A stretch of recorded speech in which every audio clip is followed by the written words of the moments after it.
भक्त गोरा कुंभार।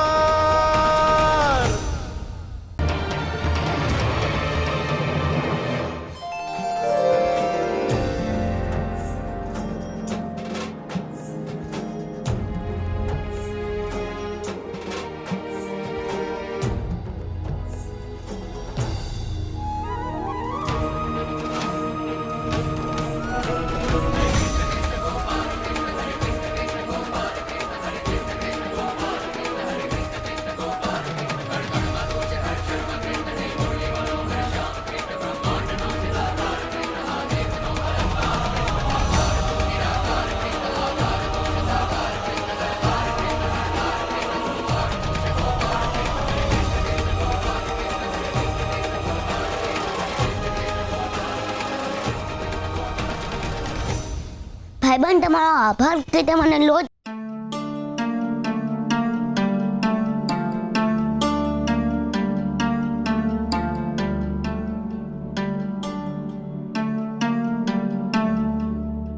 રાજાજી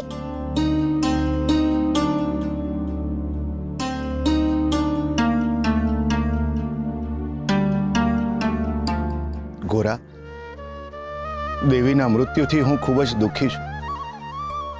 મારા રાજ્યમાં તમારી સાથે જે અન્યાય થયો છે તે બદલ હું દિલગીર છું।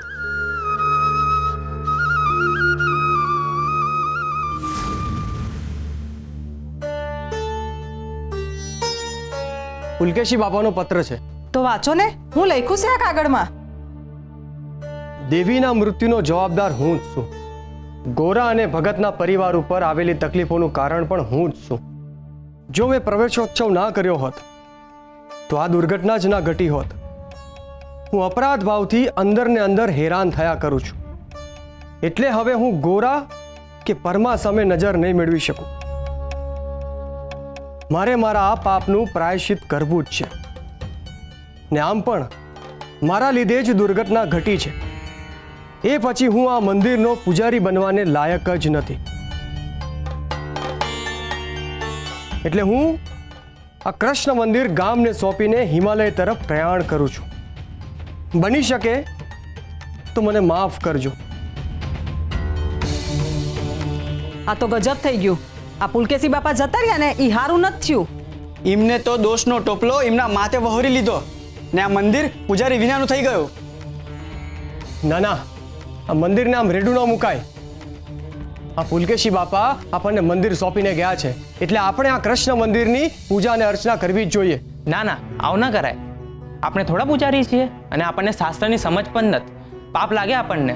હાસ તો બહુ બહુ તો ભજન ને એનથી વધારે આરતી। આ પૂજા કરવી આપણું ગજું નહીં। તો હું કરશું? આ મંદિરને આમ જ રેડું મૂકશું? ભગવાન શું પૂજા વગર રહેશે? મને તો લાગે આખી વાત આપણે મહારાજને કરવી જોઈએ। હા વાસી વાત છે, હાલો બધા મહારાજ પાસે। હા હા હાલો।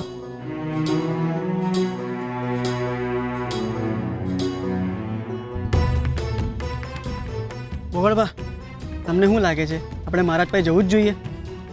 હા, પુલકેશી બાપાએ કાગળમાં લખ્યું છે કે મંદિરની હાર સંભાળ ગામવાળાઓએ ભેગા થઈને રાખવાની છે, અને આ મંદિરમાં પૂજા અર્ચના કોણ કરશે એની વરણી તો કરવી પડે કે નહીં?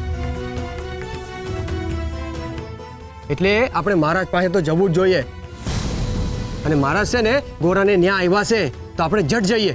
હાલો હાલો। વાહ, આ તો અવળા પડેલા દાવ સવડા થતા જાય છે। પુલકેશી મંદિર છોડીને જો હિમાલય ભાગી ગયો હશે તો મારા જીવનમાં લાગેલી આગમાં બરફ પડશે। નક્કી નક્કી દેવીનું મૃત્યુ એ ઈશ્વરની લીલા જ હશે, એમ જ બન્યું હશે। આમ જુઓ તો ગોરા નાનું બાળક છે ને પરમાને મારી સાથે કોઈ દ્વેષ નથી। જે તકલીફ હતી એ મારાથી દેવીને હતી, એ જ દર વખતે મારું અપમાન કરતી હતી, એ જ મારા રસ્તાનો કાંટો હતી। મારા અહોભાગ્ય છે કે હવે મંદિર મને પાછું મળશે ને ગોરા અને પરમાને હવે સદાય માટે હું કૃષ્ણથી દૂર કરી નાખીશ। થોડું ઘણું પણ સુખ જો એના જીવનમાં બચ્યું હશે તો હું મંદિરનો પૂજારી બન્યા પછી એ સુખને પણ દુઃખમાં ફેરવી નાખીશ। મૂર્ખ અને અજ્ઞાન ગામવાળાને તો હરિ શબ્દ સિવાય કંઈ જ આવડતું નથી, એટલે હવે મંદિરનો મારા સિવાય ઉદ્ધાર નથી।